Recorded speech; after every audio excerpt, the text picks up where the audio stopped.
Eelmisel hommikul Charlotte'is valitses vaikne rahu, mida suudavad luua vaid varased pühahetked. Liigne vaikus, nagu midagi rasket ja inetut oleks eelmisel ööl toimunud.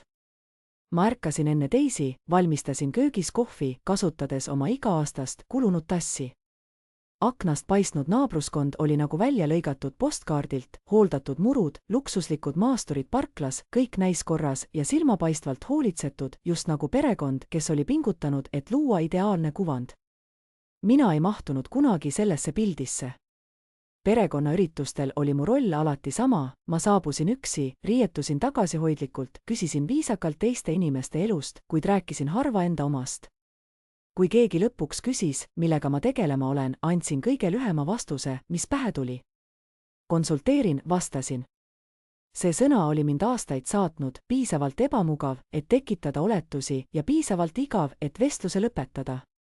Kendra noogutas tavaliselt peene huvi puudumisega, enne kui rääkis kinnisvarahindadest, erakoole või millist restorani oli just avatud, kuhu kedagi 2 korda nähtud ei peaks minema. Neile tähendas konsulteerimine vaeva, ebastabiilset sissetulekut, ambitsioonide puudumist ja madalat staatust. Tundus, et olin kuidagi mööda lasknud instruktsioonidest, mida kõik teised olid saanud, kuidas elada õigesti. Läia haaras need järeldused varakult. Mäletan, kuidas ta 10-aastasena ninasid kirtsutas, kui andsin talle sünnipäevakingituse, mis oli pakitud tavalisse paberisse. 15-selt küsis ta kord, miks ma ei otsinud endale paremat tööd, kui raha nii pingeline oli. 19-selt lõpetas ta igasuguse küsimise. Tema vaikne hinnang oli alati kohal. Mind oli kutsutud tänupüha pidustustele mitte sellepärast, et mind tõeliselt vajati, vaid et minu väljajätmine näeks halb välja. See oli ütlemata tõde. Hiljem hommikul kuulsin, kuidas Kendra rääkis koridoris telefoniga. See on lihtsalt kurb, sosistas ta, mitte piisavalt vaikselt. Mõtle, tema vanuses, ikka veel sellise autoga, ikka veel valepoodidest riideid rentides.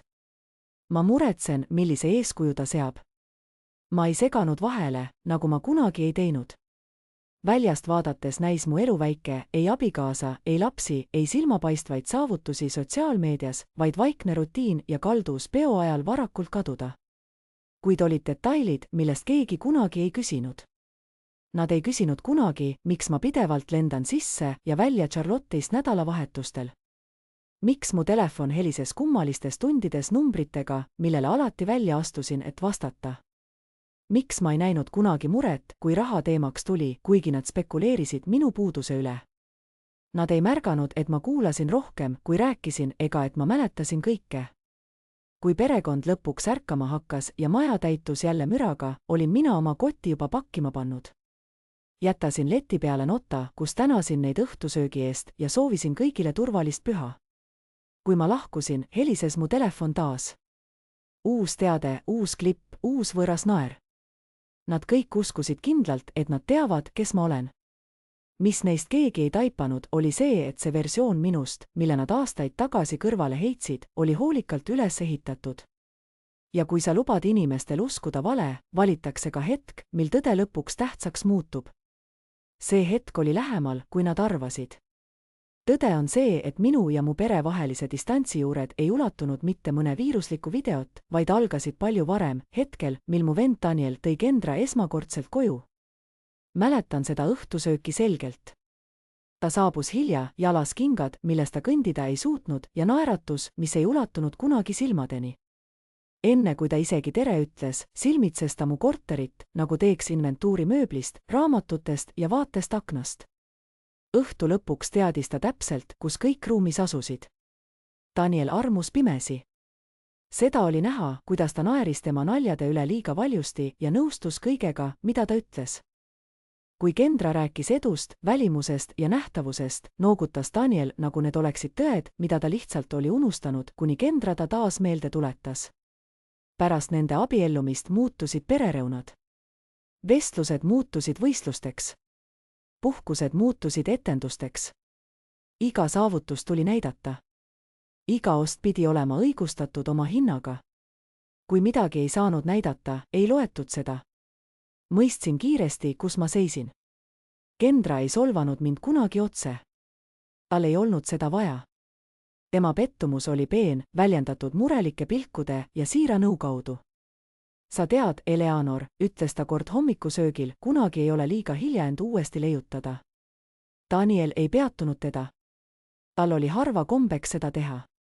Kui Leia sündis, jälgisin ma, kuidas see tsükkel algas uuesti. Ta oli enne kõndimist ümbritsetud siltidest, disainerite tekid, kureeritud fotod, tulevik, mis oli hoolikalt vormitud välimuse ümber. Ma armastasin teda ikkagi. Kui ta oli väike, meeldis talle istuda mu kõrval põrandal, sirvida raamatuid ja küsida küsimusi, mis ei puudutanud raha.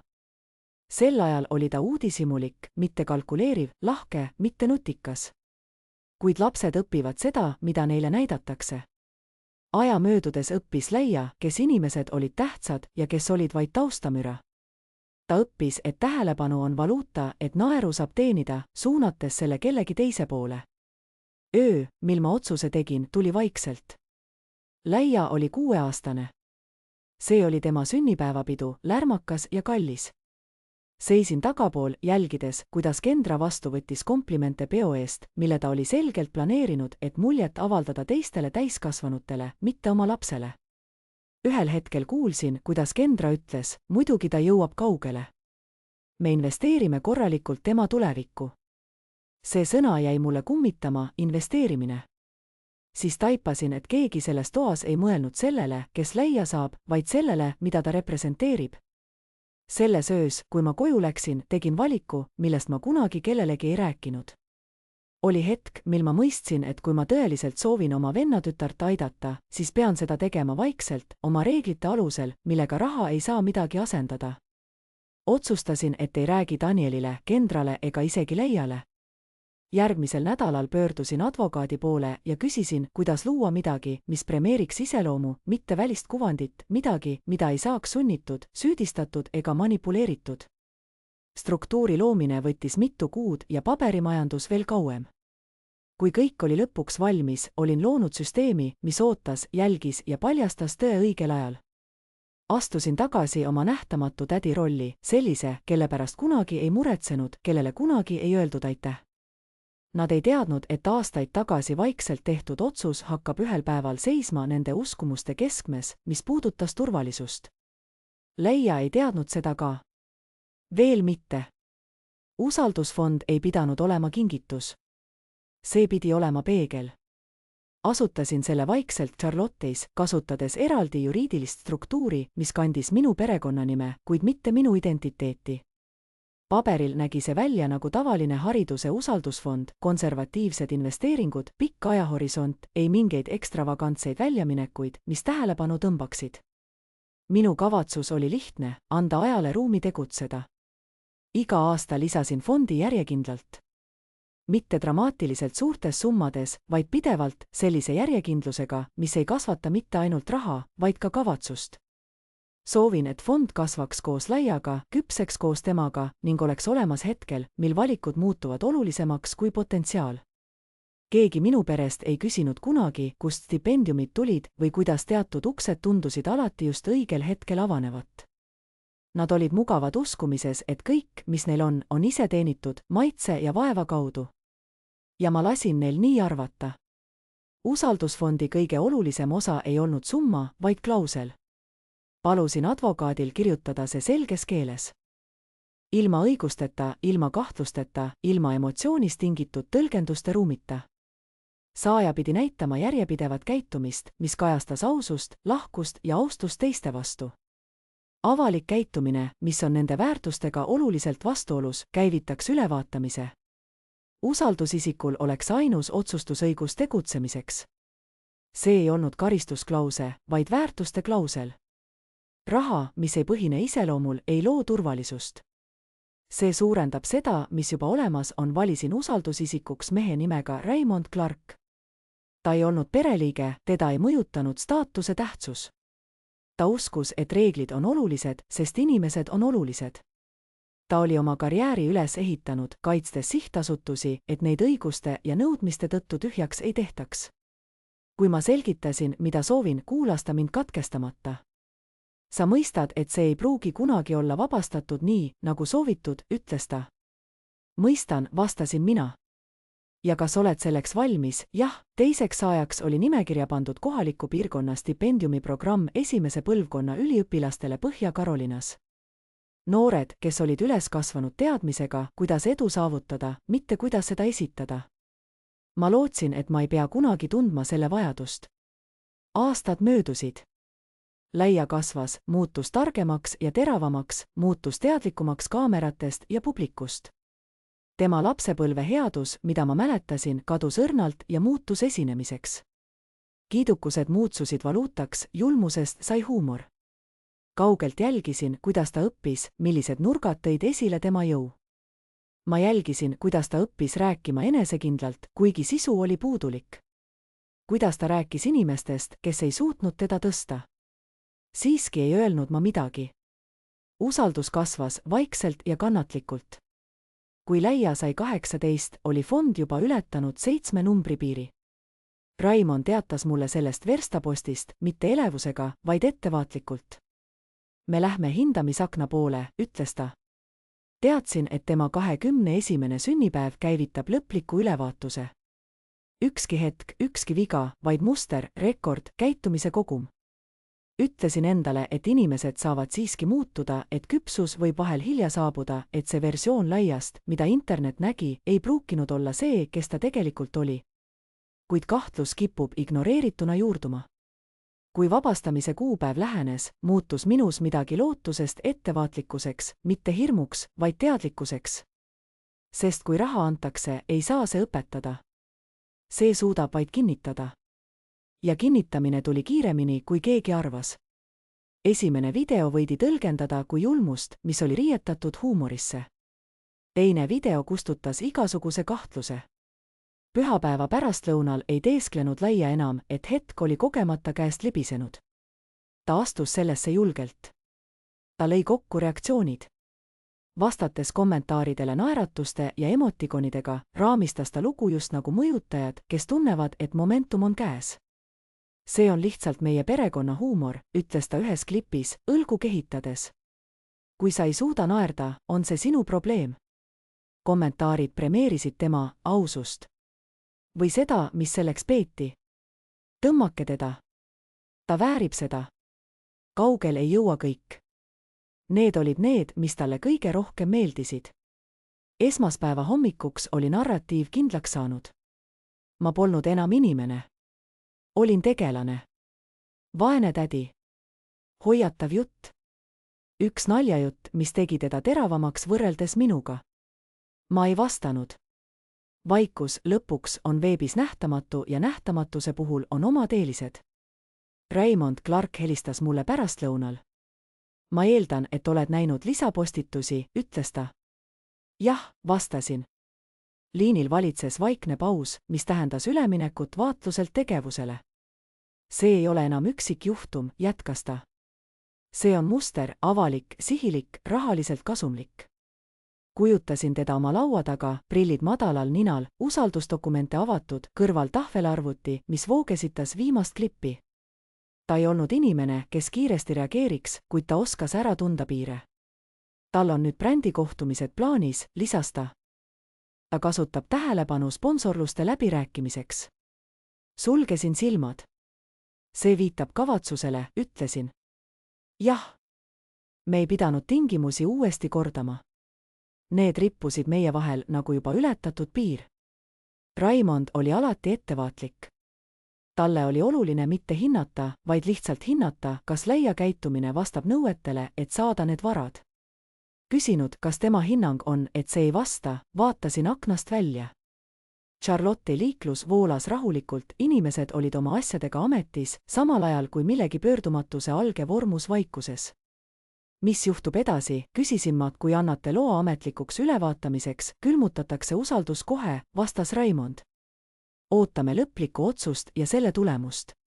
Kui see kinnitatakse, suunatakse varad ümber vastavalt teisele määramisele.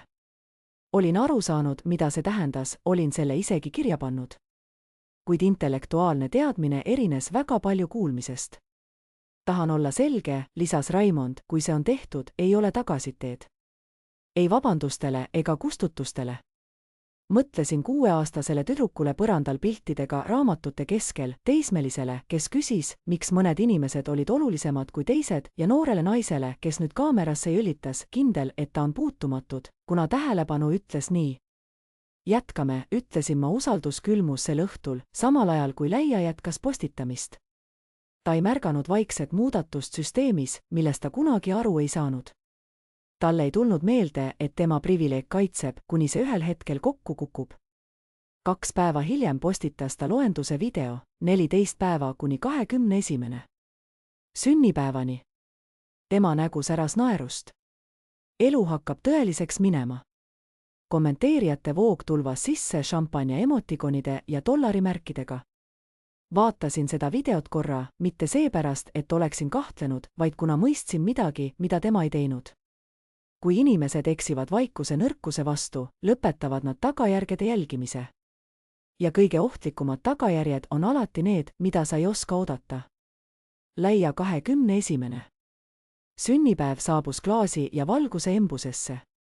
Koht, kus üritust peeti, kõrgus Charlotte'i kesklinna kohal, kõik puhas ja avar. Selline paik, mis oli disainitud kaamerast vaadates kallis välja nägema. Valged kardinad lehvisid horisondi suunas, tie mängis muusikat piisavalt valjusti, et see tunduks tähtis. Iga pind peegeldas midagi säravat ja ämbreid, šampanjaklaase, telefonide kõrgelt tõstetud ekraane. Sissepääsu taga rippus plakat, mis kuulutas, lõpuks 21. Tema nägu oli printitud 2 korda suurem kui tema ise. Saabusin üksi, täpselt õigel ajal, seljas lihtne tumesinine kleit ja madalad kingad. Mitte midagi uut, mitte midagi meeldejäävat. Mitu inimest viskasid mulle pilgu, siis pöörasid näo ära, just kui oleks nad üle libisenud millestki tähtsusetust. See oli okei. Leia ei märganud mind alguses. Tal oli liiga palju külalisi tervitada, mõjutajaid embata ja inimesi tänada lugude, sildistamise ja tähelepanu eest. Ta liikus nagu keegi, kes uskus, et see öö on algus, mitte lõpp. Tema ema Kendra hõljus läheduses, särav ja rahutu, nautides peegeldatud tähelepanu. Ta on selle saavutanud, ütles Kendra kellelegi, keda ma ei tundnud. Kogu tema raske töö toob lõpuks vilja. Seisin rahvahulga ääres, piisavalt lähedal, et kuulda, kuid piisavalt kaugel, et jääda tähelepanuta. Kesköö lähenedes astus Leia väikesele lavale, mikrofon ühes ja telefon teises käes. Tee vähendas muusika helitugevust ning hetk muutus eriliseks. Ma tahan lihtsalt öelda, et aitäh, ütles ta naeratades. See on tõeliselt parim öö mu elus. Ma olen ametlikult 21, mis tähendab, et saan lõpuks ligi oma usaldusfondile. Üksikud aplausid ja klaaside kõlinad täitsid ruumi. Keegi hüüdis tema nime. Ma ei tea isegi, kes selle korraldas, naeris ta. Aga luban, et teen nende auks kohutavaid rahalisi otsuseid. Ruumis kõlas rohkem naeru ja tõusvaid telefone. Just siis astus lavale Raymond Clark, kelle kohalolek ei vajanud tutvustamist. Tumeda ülikonna ja kitsas nahkfolderiga oli ta nagu varjatud autoriteet, kes lõikas läbi piduliku melu. Leia nägu tõmbus esialgu murelikuks, kuid seejärel naeratas taas. Oh jumal, hüüdis ta. Kas see tõesti juhtub? Kendra, kes seisis tema kõrval, käed kokku surutud, kuulutas uhkelt, see on administraator. Ta on siin, et teha see ametlikuks. Raymond võttis mikrofoni. Lugupeetud Leia Bennett, rääkis ta rahulikult, olen usaldusfondi usaldusisik, mis loodi teie nimel teie sündimise ajal. Ruumis valitses äkiline vaikus, ootusärevus tihedalt õhus. Fond on selle aasta alguses saavutanud väärtuse $1,9 miljonit. Kollektiivne ahetus, Leia suu avanes üllatusest, pisarad tõusid silma. Kuid Raymond jätkas, tema sõnad kandsid raskust. Vastavalt kehtivale kokkuleppele on fond läbinud iseloomu hindamise enne väljamakset. Vaikus langes nagu raskekujuline udu. Viimase nädala jooksul toimunud dokumenteeritud avalik käitumine on leidnud, et fond on oma põhitingimusi tõsiselt rikkunud. Leia naeris teravalt. Mis see tähendab? See tähendab, ütles Raymond tasakaalukalt, et fond on lõpetatud. Kendra astus samme edasi. See ei ole võimalik. Raymond ei vaadanud isegi tema poole. Rahad on suunatud teisele kasusaajale, jätkas ta. esimese põlvkonna üliõpilaste stipendiumiprogramm sellele osariigile. Läia telefon libises tal käest ja kukkus põrandale. Ei, sosistas ta. Ei. See ei ole tõsi. See on nali. Raimond pööras oma pead. Siis vaatas ta otse minu poole. Fond oli täielikult rahastatud teie tädi Eleanori poolt, ütles ta. Alates päevast, mil te sündisite. Iga pilk ruumis suundus minu peale. Kendra vaatas mind, nagu oleksin rääkinud võõrkeeles. See ei ole mõistlik, ütles ta. Tal ei ole sellist raha. Raimond sulges kausta. Tal on, ütles ta. Ja tal on alati olnud. Läia komberdas lavalt alla minu poole.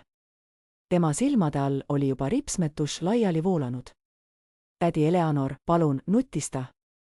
Ma ei teadnud. Ma lihtsalt tegin sisu. Ma parandama seda. Ma tõotan. Vaatasin teda pikalt.